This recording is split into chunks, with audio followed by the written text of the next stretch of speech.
Mengapa sih ada maulid? Yukhaffafu anni kulla yaumitsnain. Hanya saja diringankan siksa kuburku tiap hari Senin. Ini asal muasalnya karena aku bergembira bimaulidihi, dengan maulidnya Nabiullah Muhammad sallallahu alaihi wasallam. Gara-gara senang sama maulid kelahiran Nabi. Ini hadis sahih, bukan karangan saya, bukan karangan kiai. Karena sedekah maulid itu ngambil dari hadis itu sebetulnya. Makanya di mana-mana ada syiar maulid. Kalau ada yang mengatakan maulid bid'ah, urusan dia. Kita punya dalilnya.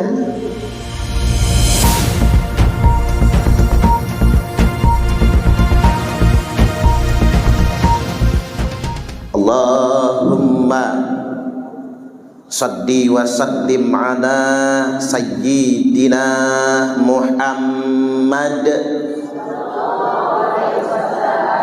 wa ala alihi wa sahbihi wa man tabi'ahum bi ihsanin ila yaumit taraq. Amma ba'du. Yang terhormat Ibu Hajah, Ibu Dr. Anda Hajah Farida selaku Ketua Majelis Taklim Ibu-ibu Masjid Al-Huda, yang saya hormati segenap pengurus dan jamaah Majelis Taklim, baik dari Majelis Taklim Masjid Al-Huda, dari Masjid Mardhatillah, dari Masjid Al-Hidayah, dari Masjid Asy-Syifa, dan dari masjid atau musola Nurul Falah. Ada yang belum disebut? Udah ya. Apa kabar ibu-ibu, sehat? Ini pas nih pakai seragam ya Bu ya. Ini langsung bawa kru TV-nya Bu. Nanti ibu-ibu wajahnya masuk TV, kelihatan cantik semua ini, kok nggak ada yang jelek ya? Kok cantik semua kelihatannya gitu, cantik, glowing gitu ya. Mudah-mudahan ibu-ibu ini yang wajahnya cerah ceria ini kelihatan seperti calon ahli surga semua. Mudah-mudahan masuk surga semua, amin. Karena almar'u ma'aman ahabba, seseorang itu akan bersama dengan yang dia cinta. Karena hari ini adalah salah satu bentuk upaya kita membuktikan kecintaan kita kepada Nabi. Maka mudah-mudahan apa yang kita lakukan hari ini dianggap bagian dari kecintaan kita. Itu artinya di akhirat nanti kita akan bersama Nabi. Ibu-ibu kalau suruh milih di akhirat, milih tetanggaan sama Nabi atau sama Jupe kira-kira? Hah? Nabi apa Jupe? Tahu Jupe kan Bu? Julia Perez almarhumah. Kalau tetanggaan sama Nabi tergaransi adanya di surga. Tapi kalau tetanggaan sama Jupe, wallahu a'lam.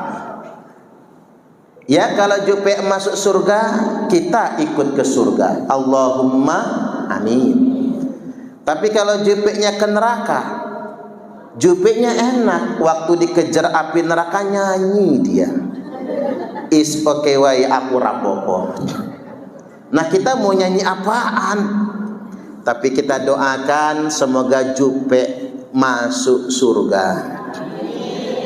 Kan orang yang sudah meninggal dunia nggak boleh diomongin yang jelek, katakan yang baik-baik. Apalagi Jupe menjelang ajalnya kan sakit parah, kena kanker. Itu penghapus dosa-dosa. Maka alamatnya Jupe kemarin waktu meninggal dosanya sudah habis. Amin. Ya jangankan kanker kayak Jupe, jangankan yang kena penyakit parah, uang pening pala saja menghapus dosa 40 hari 40 malam. Makanya kalau bisa ibu-ibu ini setiap 40 hari sekurang-kurangnya sebulan sekali sakit pala lah. Iya iyalah kalau tanggal tua sakit pala ya Bu ya. Nah itu menghapus dosa-dosa. Jadi sakit kepala itu menghapus dosa-dosa. Ibu-ibu haid datang bulan, PMS kalau kata orang sekarang, emosinya labil, datang bulan itu menghapus dosa-dosa. Nah kalau cuman ngitung dosa, kira-kira kita ini banyak dosa nggak? Banyak. Banyak aja apa banyak banget? Banyak banget. Kira-kira aja ya Bu, kira-kira banyakkan dosa ibu-ibu atau dosa saya kira-kira? Kayaknya sih banyakkan ibu-ibu kayaknya ya. Tapi kalau dipikir-pikir, ada kalimat yang bunyinya begini: man kathura kalamuhu kathura dunubuh. Orang yang banyak bicaranya, dia banyak dosanya. Yang banyak ngomong di sini siapa? Oh saya berarti ya. Saya ini banyak dosa. Kalau kata orang sekarang apa? Kakian cangkem. Karena banyak ngomongnya. Makin banyak ngomong, makin banyak dosanya. Apalagi jargoni. Iso ngajar, ra iso ngelakoni. Jargoni iso ujar, ra iso ngelakoni. Maka mudah-mudahan dengan ngaji kita hari ini, peringatan Maulid hari ini, dosa-dosa kita semua dihapuskan. Amin, amin ya rabbal alamin. Baik hadirin wal hadirat rahimakumullah, hari ini kita menyongsong peringatan Maulid Nabiullah Muhammad sallallahu alaihi wasallam. Mengapa sih ada Maulid? Peringatan Maulid ini bahasa sederhananya bergembira dengan kelahiran Nabi. Itu maksudnya Maulid. Mengapa sih pentingnya Maulid? Apa sih urgensinya? Kalau kata orang sekarang, ini ada hadis sahih. Hadis sahih tercantum dalam kitab Fathul Bari karya Al-Imam Al-Hafidh Ibnu Hajar Al-Asqalani. Diterangkan bahwasanya paman Nabi namanya Abbas bin Abdul Muthalib radhiyallahu an mimpi ketemu kakaknya. Nama kakaknya saya ulangi, nama kakaknya Abu Lahab. Tahu Abu Lahab Bu? Tahu Abu Lahab? Namanya aja tercantum dalam Al-Quran kan? Jadi begini, lama mata Abu Lahab, setelah berlalunya kematian Abu Lahab. Ini Abu Lahab sudah mati nih kata Abbas. Abu Lahab sudah mati dikubur.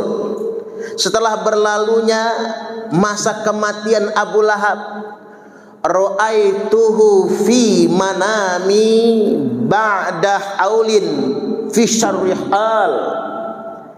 Aku ketemu Abu Lahab di dalam mimpiku.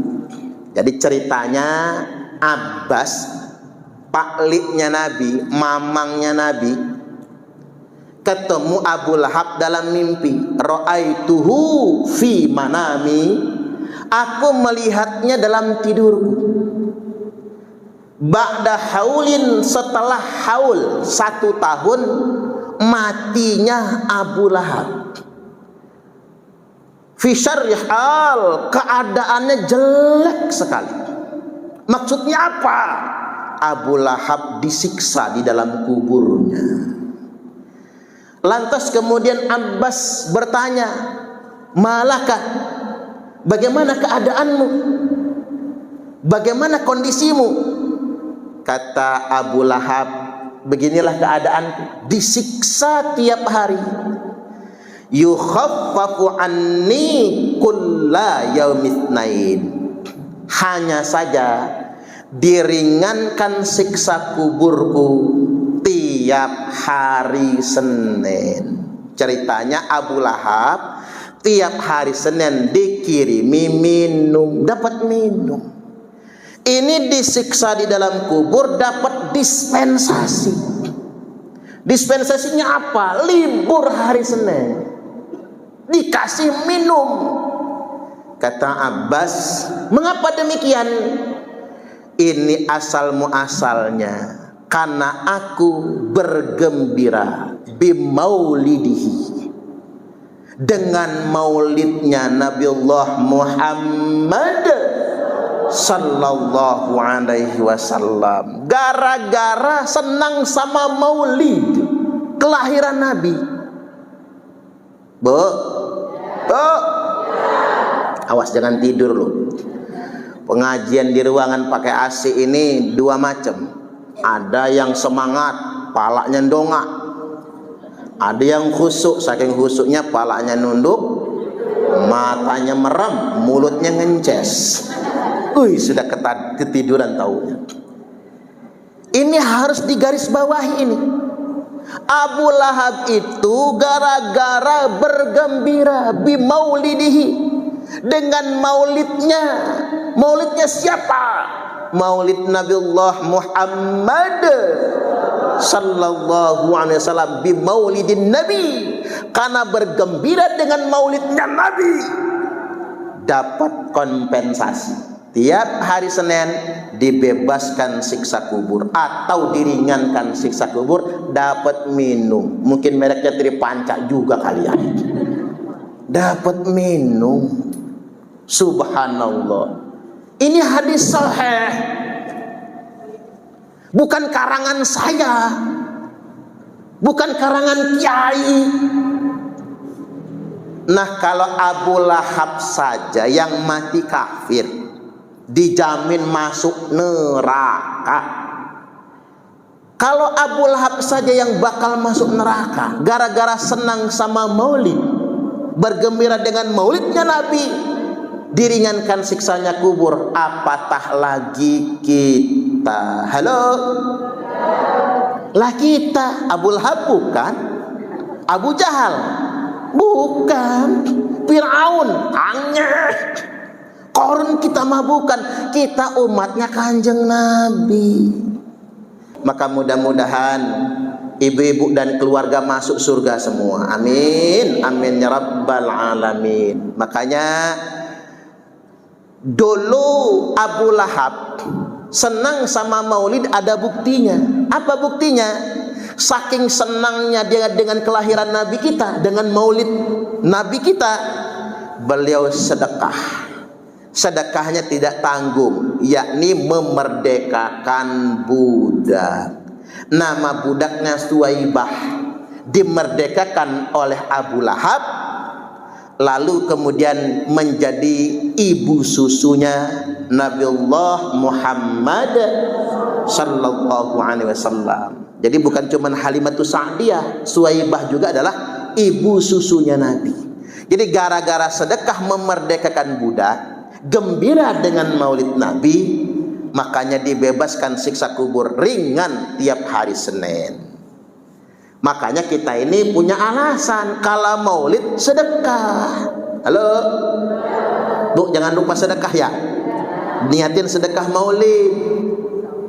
Makanya yang paling rajin sedekah maulid itu orang Jaseng lah sebetulnya. Ya gimana, di mana-mana kalau ada orang Jaseng pasti kalau maulid banyak kembang telurnya. Ya Pak ya. Itu kan diniatkan sedekah maulid itu. Kan nanti ada maulid di Al-Huda ya, bapak-bapaknya Kalau bisa nyembelih kambing, nyembelih kambing. Karena sedekah maulid itu ngambil dari hadis itu sebetulnya. Makanya di mana-mana ada syiar maulid. Kalau ada yang mengatakan maulid bid'ah, urusan dia. Kita punya dalilnya.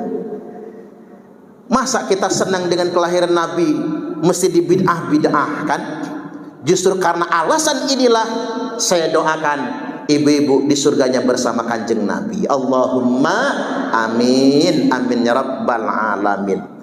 Tapi berhubung kita ini sudah kadang bahas Abu Lahab, sekalian aja lah kita ngaji Abu Lahab dulu ya, ngambil pelajaran.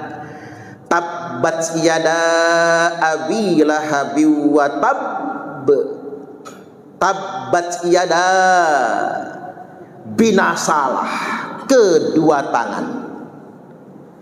Mengapa kalimatnya kedua tangan? Abu Lahab ini binasa, masuk neraka. Tapi Allah nggak benci sama Abu Lahabnya.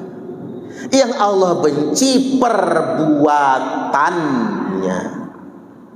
Makanya kalau kita maksiat, Allah nggak benci sama kitanya. Allah benci karena perbuatan.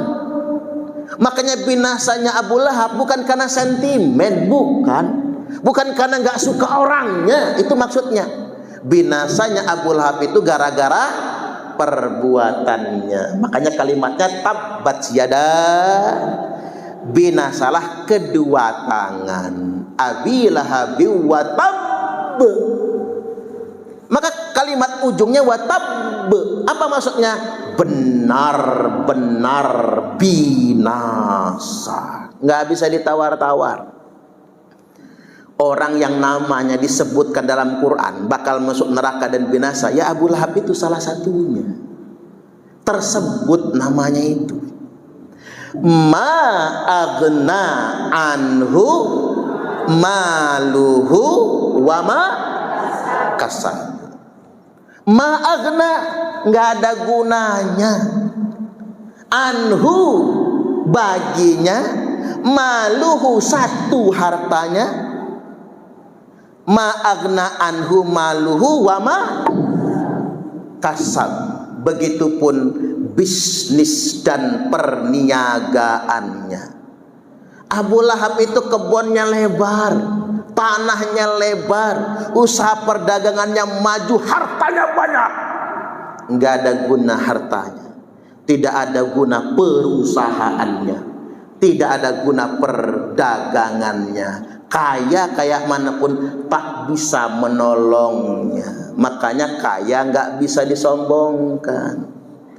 Saya tanya, ada orang kaya sombong? Ada orang kaya sombong? Banyak. Orang miskin sombong?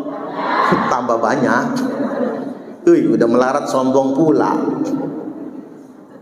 Orang kaya sombong jelek. At-takabburu minal agniya'i qabih. Orang kaya sombong jelek. Orang miskin sombong tambah jelek. Orang pinter sombong jelek. Orang goblok sombong tambah jelek. Ibu-ibu yang cantik-cantik sombong jelek. Ibu-ibu yang jelek sombong tambah jelek. Ada nggak sih orang jelek sombong? Yang mana orangnya, Bu? Oh, enggak, di sini ya. Enggak ada yang datang dia. Ma aghna anhu maluhu wa ma kasab. Tidak ada gunanya baginya kekayaannya. Tidak ada gunanya bisnis perniagaannya. Tidak ada guna, tak bisa menolongnya kekayaannya. Nggak bisa. Makanya hidup ini secukupnya saja. Halo? Kan di Quran sudah dikatakan begini. Wa annahu huwa adhaka wa abka wa annahu huwa amata wa ahya wa annahu khalaqa zawjaini dzakara wal untha. Sesungguhnya Allah yang menciptakan tawa dan tangis. Adhaka wa abka. Allah yang menciptakan tawa dan tangis. Allah yang menciptakan mati dan hidup. Allah yang menciptakan manusia berpasang-pasangan laki-laki dan perempuan. Bu, Allah menciptakan tawa dan tangis. Allah menciptakan mati dan hidup. Allah menciptakan laki-laki dan perempuan. Allah menciptakan kaya dan salah. Nggak jadilah ngasihin hadiah saya. Wa annahu huwa aghna wa aqna. Sesungguhnya Allah menciptakan kaya dan cukup. Halo, bukan kaya dan miskin, tapi kaya dan cukup. Karena masalah hidup manusia bukan tidak kaya, tapi masalah hidup manusia tidak cukup. Hayo, ngaku loh Bu. Manusia itu bukan tidak kaya, tapi tidak cukup. Lah sekarang banyak orang kaya tapi mentalnya miskin kok. Ya Pak ya. Rumahnya sudah gedong, lantainya sudah keramik, tapi masih nerima PKH. Ya Pak ya. Lagi kondangan kelihatan kayak orang kaya. Kalau kondangan kelihatan kaya semua kan. Tapi kalau wayahnya dapat cair bansos kelihatan melarat bener kayaknya itu. Depan Pak RT ngaku melarat tuh. Wayahnya bansos cair, itu mental miskin itu. Oh, kalau wayahnya kondangan, 5 jari dipasangin cincin semua. Bawa tasnya aja begini. Begitu masuk taruh digoyang-goyang, twing-twing. Ada yang pakai gelang sampai ke siku, Bu. Ecoknya berkipas, kuncrang-kuncring, kuncrang-kuncring, kuncrang-kuncring. Udah kayak ketimpringan. Ada yang pakai kalung gede banget segede rantai anjing.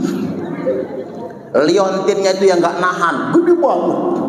Segede pentolan bakso setan itu, gede banget. Kadang-kadang orang ingin tampil di luar kemampuan kalau depan orang lain, tapi wayahnya urusan bantuan ngaku miskin. Kalau zaman dulu tuh demi dapat billing sampai numpang rumah orang fotonya itu. Demi dapat billing itu. Kadang-kadang sedemikian rupa.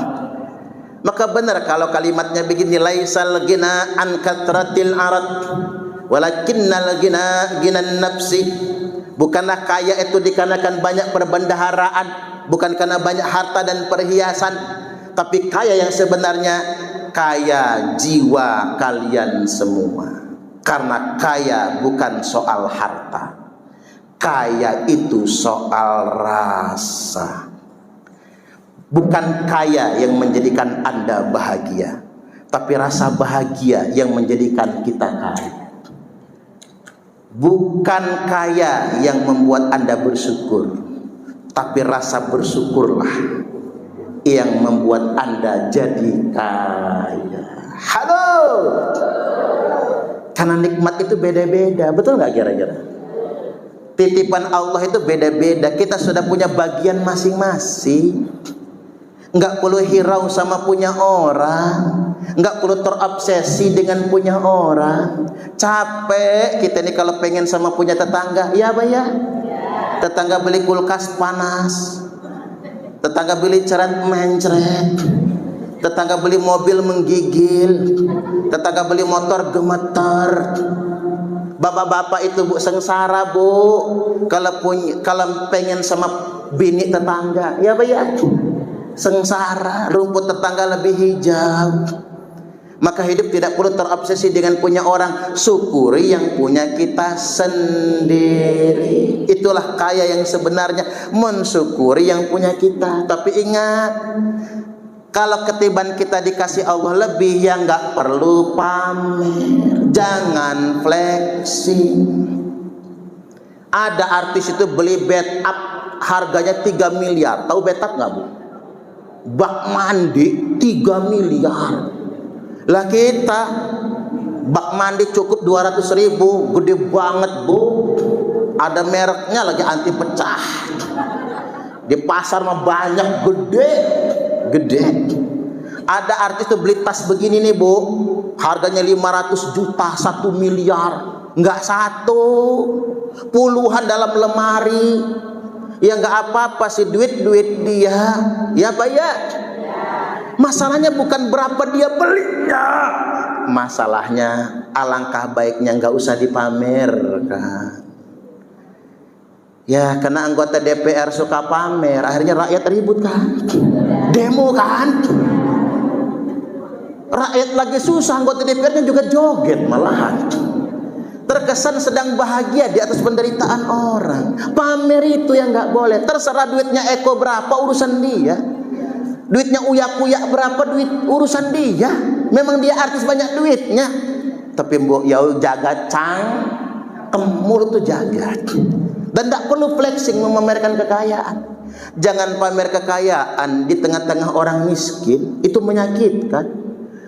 Jangan pamer kesenangan di dekat orang susah.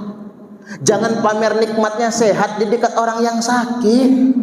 Jangan pamer makan sate kambing dekat orang yang stroke. Jangan pamer kemesraan di dekat orang yang jomblo. Ngenes nantinya. Mesranya nggak salah, pamernya yang bermasalah. Kayaknya nggak salah, pamernya yang membawa masalah. Jadi satu sisi kita ini bersyukur dengan apa yang Allah kasih sama kita.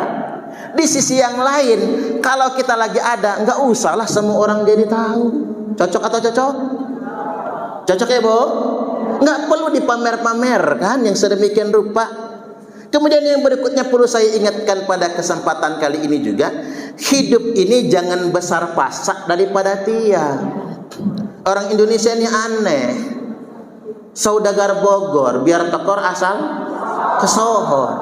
Kalau kata uang Palembang kue putu buatan cek gaya, awak buntu banyak gaya. Iya hidup susah sendiri, kebanyakan gaya. Kadang-kadang mohon maaf, gara-gara kebanyakan gaya nekat ngutang kemana-mana. Jeleknya orang Indonesia kan begitu. Duit dikumpul-kumpul, baru aja diangkat menjadi P3K, baru P3K loh. ASN non PNS, ASN P3K, gaji baru 2-3 juta sebulan. Dikumpul-kumpul bertahun-tahun, begitu kekumpul belinya iPhone. Belah beli iPhone. Kan norak. Gaji dikumpul bertahun-tahun, udah terkumpul. Begitu nikah hajatan gede-gedean. Punjungan lan rantangan nganti 1.000. Pasang taruh di lapangan. Abis nikah utang kemana-mana, ujung-ujungnya ngontrak. Itu namanya besar pasak daripada tiang. Nah jeleknya kita ini kalau ngutang, lagi ngutang manis betul. Begitu ditagih, lebih galak daripada yang ngutangi. Wayahnya lagi punya duit, wayahnya lagi nggak punya duit, ngutang ke warung tetangga. Begitu punya duit, jajan ke Indomaret. Ada nggak yang kayak gitu? Banyak. Saya ini ngajarin emak-emak lah sebetulnya, tidak apa-apalah. Karena ini ilmu yang saya dapatkan dari ibu saya. Kata ibu saya apa? Halah kinai aban dipucok, tundoi saja baik keting. Itu bahasa Inggris itu bu. Bahasa Inggris Kingstone. King itu raja, stone itu batu raja. Halah kinai aban dipucok. Tak usah melihat awan di atas, lihat saja jempol kaki. Maksudnya apa? Ingat asal nah. Ibu saya itu sambil marahin saya, amedihi sarena lah lama dihi saru, amedihi miskin lah lama dihi miskin. Nek dewe melarat lewes ket mbien yo melarat maksudnya. Enggak heran jadi orang miskin, enggak heran jadi orang melarat, enggak tumben jadi orang yang sederhana. Jadi enggak perlu silau sama punya orang, syukuri yang punya kita. Cocok atau cocok? Lah itulah kaya yang sebenarnya. Yang berikutnya saya perlu ingatkan di sini, kalau kita ingin kaya yang sejati, tangan di atas lebih baik daripada tangan di bawah. Itu hikmah pelajaran bagi kita semua. Memberi lebih baik daripada meminta. Kita ini nggak urung dapat rezeki dari Allah, walaupun nggak dapat bantuan pemerintah. Ya bayar.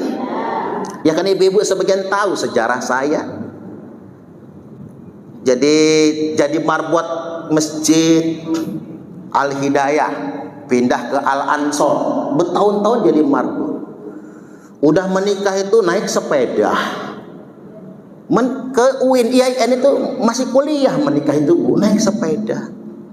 Lagi belum punya sepeda, jalan kaki dari kontrakan sana itu, dari Pulau Damar, jalan kaki sampai sini. Naik angkot, padahal nggak punya duit. Begitu sampai kampus, ecak-ecak ngerogoh kantong, ecak-ecak doang. Loh, Mang, maaf, duitnya ketinggalan. Ya nggak apa-apa, alhamdulillah. Ya bohong, nggak apa-apa lah. Daripada ngomong nggak ada duit dimarahin. Ya Allah Bu, harga diri sampai bohong tahu, sampai bohong. Dan saya itu waktu bagi gas konversi minyak tanah ke gas, ingat tahun berapa lah itu ya. Begitu sudah dibagi tabung gas 3 kg itu, begitu saya minta ke Pak RT, kata saya, Pak RT, saya minta tabung gas. Waduh, mohon maaf Pak Ustadz, maaf betul. Pak Ustadz ini kan ngontrak di sini, belum terdaftar warga sini, jadi nggak dapat gas 3 kilo itu. Ya udah nggak apa-apa, kasihan Pak RT kan kalau dipaksa. Ya sudah nggak apa-apa, ngumpulin Bu, duit ngajar ngaji dikit-dikit itu, ngumpulin cukup. Kalau nggak salah waktu itu sampai 700 ribuan. Beli tabung gas yang 12 kilo itu sama gas yang 2 tungku itu. Makanya saya ketmbien sejak zaman pertama kali ada gas sampai detik ini, untuk kebutuhan rumah tangga saya belum pernah pakai tabung gas 3 kg. Kalau nggak percaya cek, baik di kediaman saya yang di Waidadi ini maupun di pondok pesantren. Tapi kalau di pondok Bu, karena pondok kita 2 ya, Pondok Putra di Fajar Baru, Pesantren Putri di Margo Lestari. Kalau untuk pesantrennya pakai gas 3 kilo, gas subsidi. Tapi kalau untuk rumah kita pakai gas yang 12 kg. Alhamdulillah di rumah Waidadi ini sudah ada gas alam sekarang, tinggal bayar bulanan. Apa urung kita rezeki? Enggak. Halo, enggak urung kan dapat rezeki. Itu loh maksud saya. Saya ngajar ngaji Bu, pakai sepeda. Ada yang kasihan, akhirnya dikasih motor. Maka seumur hidup saya punya motor itu mereknya Fitz X. Suprapit sudah habis. Kasihan murid ngaji saya Bu, Pak Ustadznya pakai sepeda, dibelikan motor, diajak ke dealer. Sampai dealer kata Pak Haji Herudin, pilih mau motor yang mana, tapi jangan mahal-mahal kata dia. Karena ada ujungnya jangan mahal-mahal, saya pilih yang paling murah. Generasi setelah Suprafit itu 10 juta. Alhamdulillah. Nah habis itu sekitar tahun 2009 saya ngisi khutbah di kantor pemerintahan, tapi nggak usah disebut, gak enak. Karena sering ngisi khutbah di sana. Pak Ustadz mau nggak umroh? Mau dong kata saya. Dapat rezeki umroh. Tapi Pak Ustadz urus berkas-berkasnya. Salah satunya apa? Surat keterangan tidak mampu. Nah inilah masalahnya. Pak saya nggak bisa, kata saya, pakai surat keterangan tidak mampu. Loh kan memang Pak Ustadz masih ngontrak kan tinggalnya. Iya, walaupun saya masih ngontrak Pak, kalau pakai surat itu kata saya nanti takut permanen nggak mampunya itu. Saya ini masih pengen kaya juga. Waktu itu umur saya masih 27 tahun loh.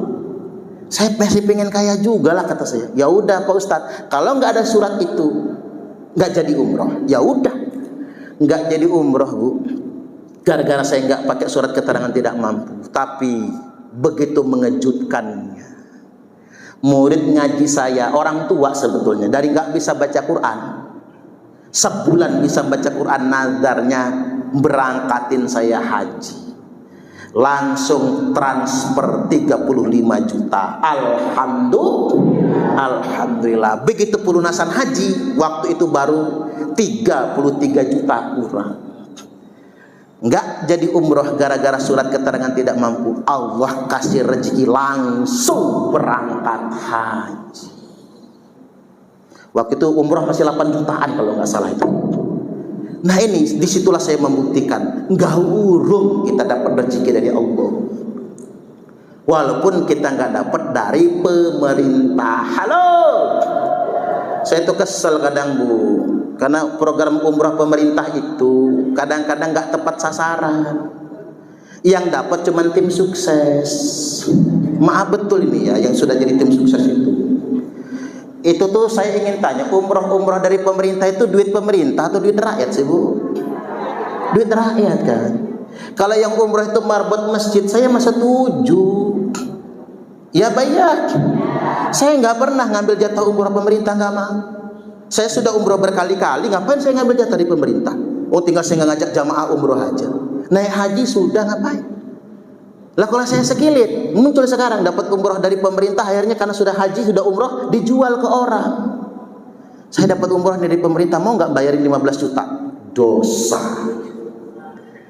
Karena uang yang digunakan buat umroh bukan uang kita, bukan uang Bunda Eva, bukan uang Pak Gubernur Ahmad Mirzani Jausam, Rahmat Mirzani Jausam, tapi itu uang rakyat. Ini penting, mawas diri, yuk kita bermental kaya.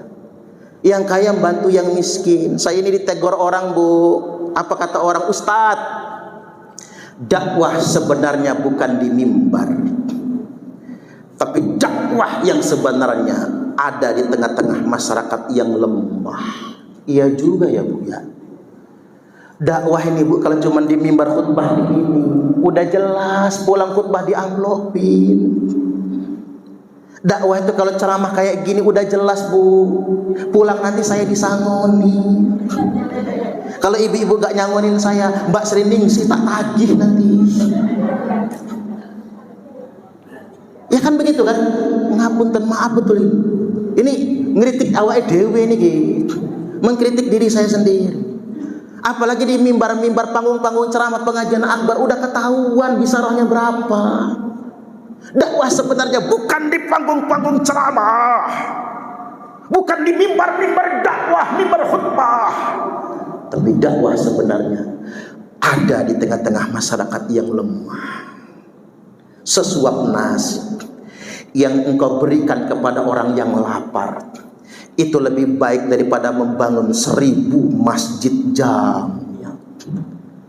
Orang kaya bolak-balik umrah dengan alasan rindu rumah Allah, padahal Allah lebih rindu dengan orang kaya yang berbagi dengan fakir miskin. Cocok atau cocok? Ini pas gak sih Bu? Pas ya, menurut saya pas itu ya. Orang kaya bolak-balik umroh dengan alasan rindu rumah Allah, tapi padahal Allah lebih rindu dengan orang kaya yang berbagi dengan fakir miskin. Inilah Islam sejatinya. Ayo kita bermental kaya, saling membantu sesama, saling berbagi dengan sesama. Makanya kalau kita ini benar, tugas bagi-bagi makanan itu kan tugas rakyat, yang kaya bantu si miskin. Makanya nggak perlu pakai program MBG, nggak perlu. Itu hanya akan jadi pemborosan anggaran saja nantinya. Cukup tanggung jawab kita bersama untuk berbagi dengan sesama, meningkatkan kesadaran. Hadirin wal hadirat rahimakumullah, kembali ke ayat tadi, ma agna anhu maluhu wa ma kasab. Harta tak bisa menolong, nggak ada gunanya.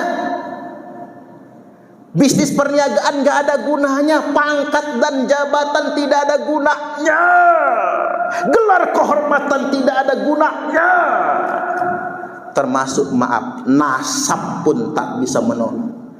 Jadi kalau ada orang yang membangun doktrin orang itu bisa selamat gara-gara nasab, bisa selamat gara-gara dia keturunan si Anu, anaknya si Fulan, dia berbohong atas nama agama.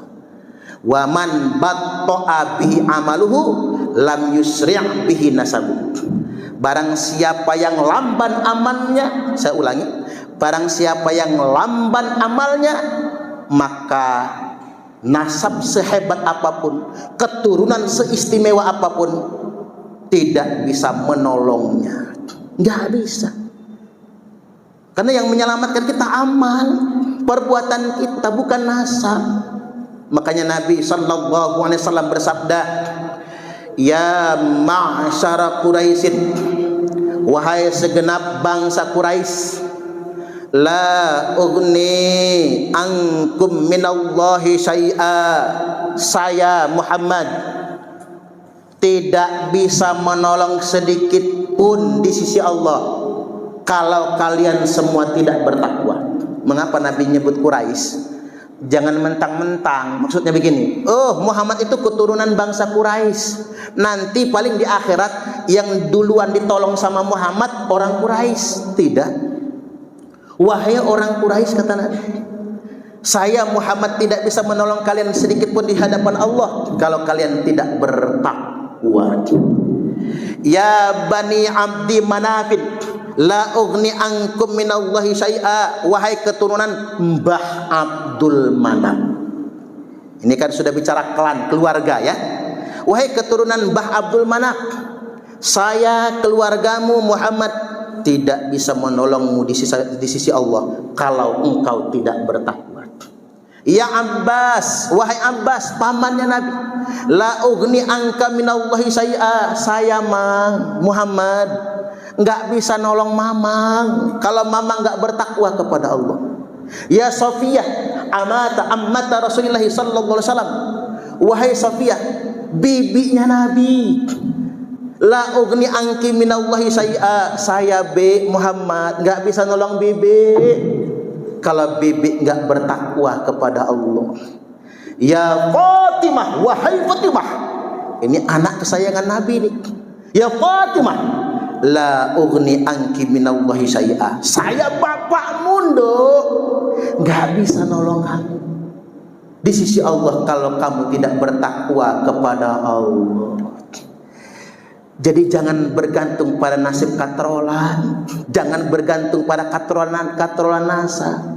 Laisal fata mayyaqulu kana abi, walakinnal fata mayyaquluha anada. Bukanlah anak muda itu yang berkata bapak saya, kakek saya, tapi anak muda yang sesungguhnya adalah mayyaquluha anada. Ini karya saya, ini amal perbuatan saya. Halo, lanjut. Abis ma agna anhu maluhu wa makasab, sayasla narang dzatalahab.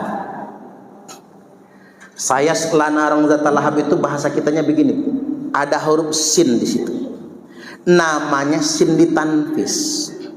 Sayasla narang dzatalahab, niscaya pasti Abu Lahab dilemparkan ke dalam api neraka Zatalahab, yang apinya itu bergejolak. Subhanallah. Mudah-mudahan kita semua masuk surga, amin. Nanti ba'duhum ala ba'din yatasa'alun. Kalau kita masuk surga, kita nanti ketemu lagi di surga itu, ngobrol bu. Di surga itu seolah-olah ada spanduk yang bertuliskan Majelis Taklim Al-Huda, Majelis Taklim Al-Hidayah. Di bawah spanduk banner Majelis Taklim Al-Huda ada Ibu Dr. Anda Hajah Faridah. Sini, kumpul kita di surga itu. Ba'duhum ana ba'din yatasal. Sebagian mereka dengan sebagian yang lain ngobrol di surga. Silahkan bu di surga ngerumpi sepuas-puasnya, nggak dosa di surga itu.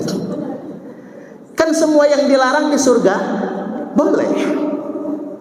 Maka ada yang nanya, apa di surga ada khamr? Ada.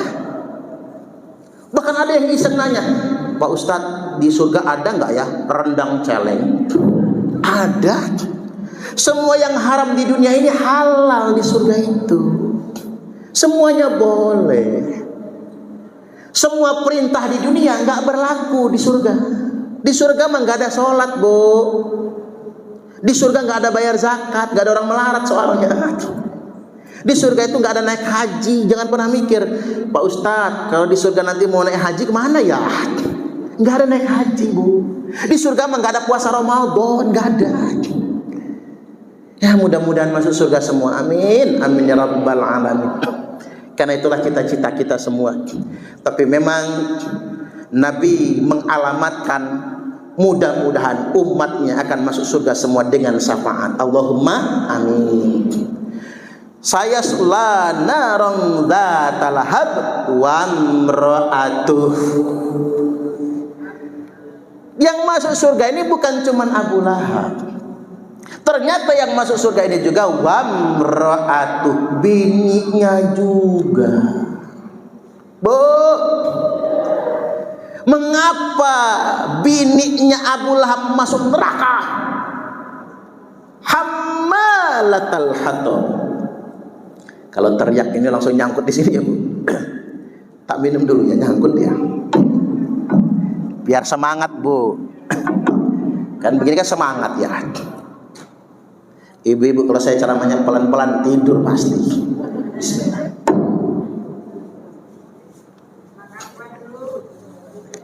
Nah, ibu-ibu makan kue ya nggak apa-apa. Kalau saya kan udah dibungkus, tak bawa pulang soalnya.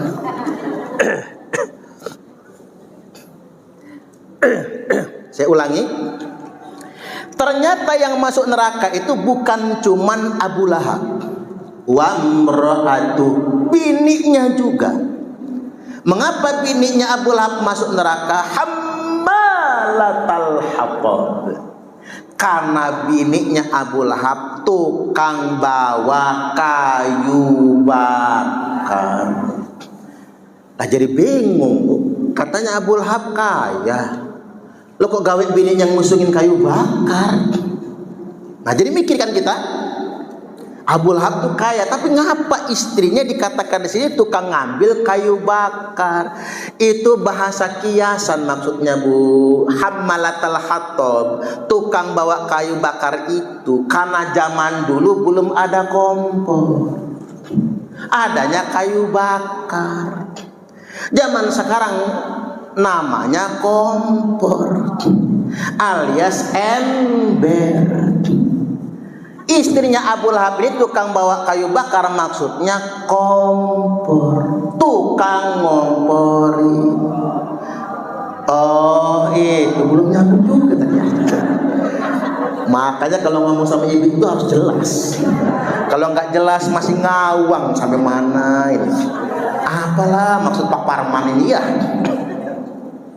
Tukang ngomporin alias ember.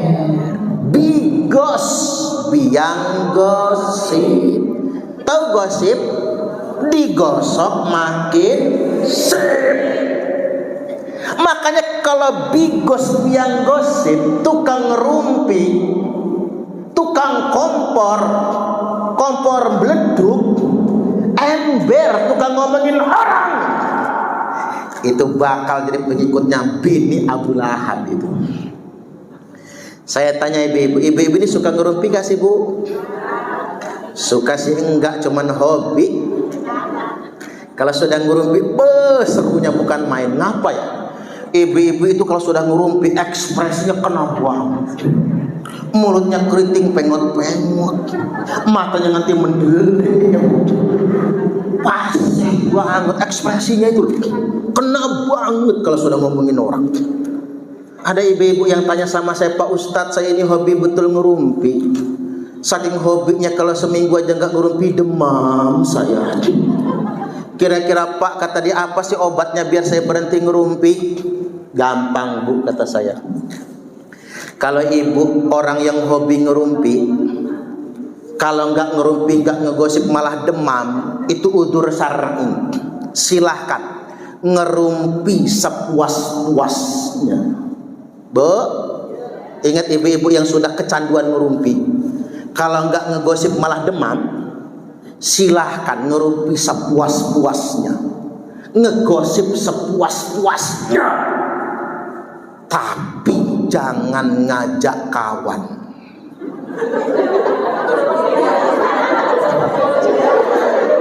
ngerumpinya sendirian. Masuk kamar, tutup pintu, ngadep cermin itu. Silahkan ngegosip sepuas-puas. Paling anaknya ngintip. Apa kata anaknya? Emak udah gila katanya. Ngerumpi kok sendirian. Artinya memang gak boleh sama sekali. Nah bininya Abu Lahab ini biang gosip, biang gibah, biang fitnah. Hati-hati ngomongin orang itu, bahaya. Man ayyara akhuhu bidambin, orang yang suka nyebar-nyebarkan aib tetangganya, aib saudaranya, nggak mati dia, sehingganya merasakan malu yang serupa. Makanya hati-hati, banyak manusia binasa karena cangkemnya, karena omongan. Cegah lisan kita, man somat najat, yang diam dia akan selamat. Baik, kemudian yang berikutnya, saya selana rongga talahab wa mru'atu hammalatal hatab fi jidha hablum mim masad. Di lehernya biniknya Abu Lahab dikalungkan tali serabut. Pernah lihat tali kapal yang dari serabut gak? Nah yang kayak gitulah, dikalungkan di lehernya, digeret ke dalam neraka. Halo, dikit lagi Bu, sampai jam 3 aja, gak usah lama-lama. Seberikutnya dari Abu Lahab, saya mau loncat ke bagian akhir, ke wafatnya Nabi. Nabi meninggalnya tanggal berapa Bu? Nabi wafatnya tanggal berapa? Tanggal 12 juga kan? Nabi itu wafatnya tanggal 12 Rabiul Awal tahun ke-11 Hijriyah. Jadi begini, falamma jaa yaumul isnin min syahri Rabiul Awal, tibalah hari Senin di bulan Rabiul Awal. Jadi Nabi itu lahirnya Senin, wafatnya juga hari Senin. Itulah mengapa umatnya Nabi rata-rata akan dimatikan di hari dia dilahirkan. Karena kita umat Nabi. Ibu-ibu ada yang lahirnya hari Minggu? Kalau ada siap-siap, besok Minggu. Jangan-jangan besok matinya ya. Ya rata-rata, nggak semua sih, rata-rata umat Nabi itu akan dimatikan di hari dia dilahirkan, sesuai dengan takdir Nabinya, sesuai dengan takdir beliau, juga wafat di hari beliau dilahirkan. Tiba-tibalah hari Senin, Nabi sakit kepala. Makanya sakit kepala itu nggak bisa dianggap sederhana, sakit banget. Sampai-sampai Nabi awalnya nggak sedia mengimami sholat subuh. Lantas kemudian Nabi meminta Abu Bakar. Abu Bakar nggak mau. Saya tidak akan sholat kalau bukan Nabi yang jadi imam. Maka dengan sangat berat hati, berat langkah, Nabi dipapah dari kamarnya, masuk ke Masjid Nabawi, masuk ke mihrab pengimaman, ngimami sholat subuh. Selesai sholat subuh, Nabi bersabda, ya ma'syaral muslimin, wahai segenap kaum muslimin, aku akan segera meninggalkan dunia ini. Wa hadza awwalu yaumi minal akhirah, hari ini hari pertama aku di akhirat. Wa akhiru yaumi minad dunya, dan hari terakhir aku tinggal di dunia. Subhanallah. Bu, ibu-ibu bisa nggak sih kalau mau mati ngomong begitu? Pak, mama mau mati. Kalau mama mati, papa jangan kawin lagi ya. Enak aja kata bapak-bapak, enak aja loh. Nggak tahan bapak-bapak Bu. Sahabat tuh bengong semua. Para sahabat bengong semua. Nabi langsung dipapah lagi, masuk ke dalam kamarnya. Di waktu duha datang malaikat Israel yang nyamar orang Arab Baduy. Assalamualaikum ayyuhan nabi, ketok rumah Nabi. Salam kepada Nabi dan semua penghuni rumah Nabi, izin saya boleh masuk tidak? Yang keluar putri Nabi Fatimah. Apa kata Fatimah? Bapakku sakit mas, dia nggak bisa nyambut tamu. Pergi malaikatnya, balik lagi, minta izin masuk lagi, sampai 3 kali. Nabi tanya, ya Fatimah man anal bab. Fatimah, kata Nabi, depan pintu siapa? Laki-laki Baduy, kata Fatimah. Arab Baduy. Udah 3 kali dia datang, balik lagi. Emang kayak mana orangnya? Wajahnya biasa aja, tapi matanya tajam sekali. Begitu aku beradu pandang sama matanya, kata Fatimah, begitu jantungku berdebar dadaku, berdiri bulu kudukku terasa copot persendian tulang belulang. Kamu tahu, kata Nabi, siapa dia Fatimah? La ya abah, nggak tahu. Dialah malaikat Israel pencabut nyawa. Makanya alamat orang yang sudah mau mati dipelototin sehari 40 kali. Ibu-ibu ada yang merasa sudah dipelototin? Kalau ada siap-siap loh bu. Itu cirinya. Fatimah mendengar itu bu, langsung nangis menjerit. Kata Nabi, Israel masuk. Masuk Israel ke dalam kamar. Ngobrol-ngobrol, singkat cerita. Kalau begitu Israel, cabut nyawa saya sekarang. Dicabut nyawa Nabi pelan-pelan. Yang pertama kali mati telapak kaki. Makanya telapak kaki itu kalau sudah melengkung, umurnya paling lama 3 hari. Coba ibu periksa telapak kaki masing-masing. Kalau ada sudah melengkung, mati di lutut, sampai di pinggang, sampai di udel, sampai di dada. Ketika sampai di dada, Nabi pasang wasiat. Apa wasiat Nabi?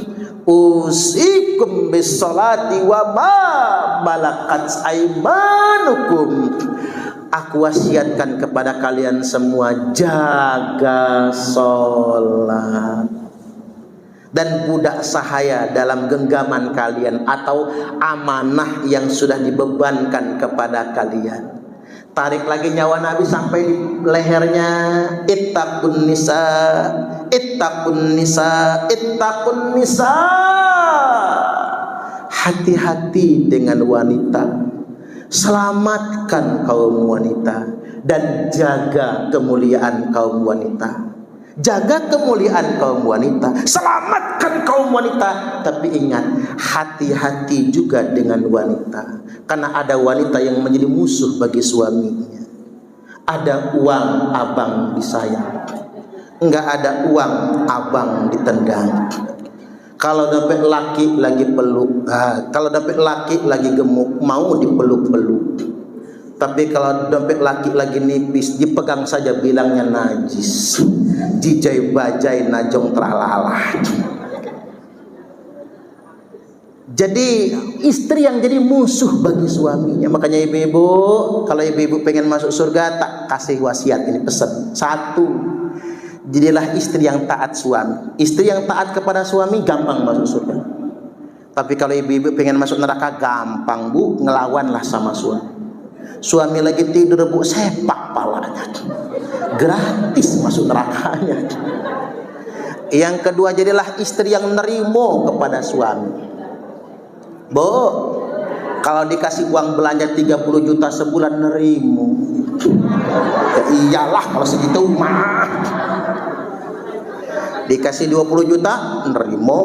Dikasih 5 juta, nerimo. 500.000, nerimo lan langsung. Cuman dikasih 50.000, is oke wae aku rapopo. Ya nggak cukup ya. Ditarik lagi nyawa Nabi sampailah di batas yang paling akhir.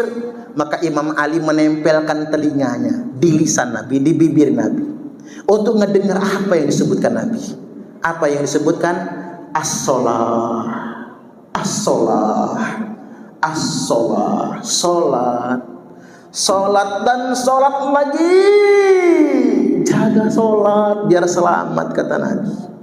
Ummati, ummati, ummati, umatku, umatku, umatku. Wafatlah Nabi di waktu duha Senin 12 Rabiul Awal tahun ke-11 Hijriah. Maka lantas Nabi dimakamkan di malam Rabu. Ingat, hanya Nabi yang boleh tertunda makamnya ya, karena giliran malaikat menyolatkannya. Dan jenazah Nabi gak akan pernah rusak, gak akan pernah busuk. Di malam Rabu di kamar Sayyidah Aisyah Ummul Mukminina radhiyallahu anha. Maka hanya nyaranin sama ibu-ibu, Bu, kalau suami ibu-ibu meninggal dunia, kuburin aja di kamar ibu-ibu aja.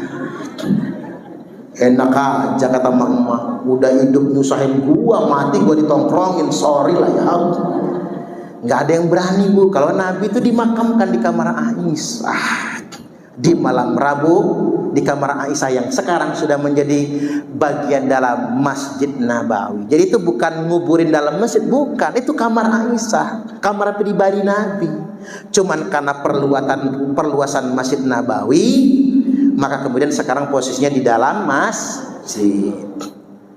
Saya ditanya orang, boleh nggak sih memakamkan keluarga kita di tanah di masjid, di samping masjid atau depan masjid, kayak Abah Haji Jamsari? Boleh.